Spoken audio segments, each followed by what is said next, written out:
Čekej, já rozvíjám to videa a dneska jsem tu s hostem. Čau.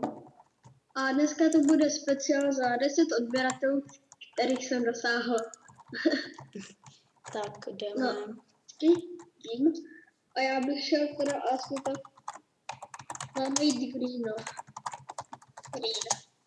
Tak. No, tahle Anny, já ji asi sestříhám možná. Aby to nebylo zase tak nudný, no.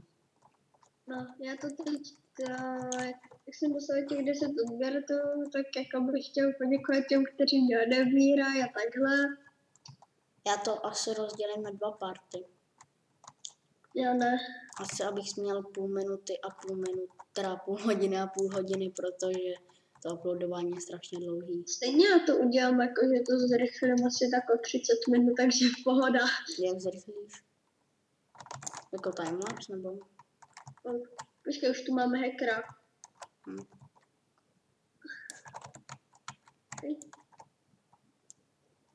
OP otočka.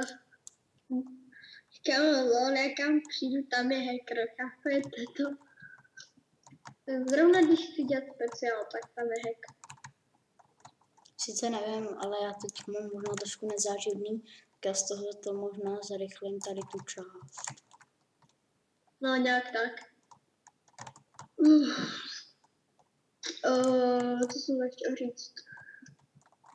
Já, že možná budeme hrát i na jiných serverech už, třeba Mindstrive, PvP Praktik, ale museli bychom najít čas, kdy budeme oba dva aktivní a takhle, že jo? No tak přes týden možná, tak v pátek, někdy možná ve středu, já nevím.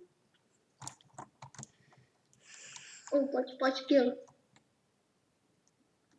Killing. Kill. Tak, máme killík. Teď se nevím, pro zrovna těžím goldy, ale dobře, no. Už vlastně, kam jsem to světil. No, neřeš.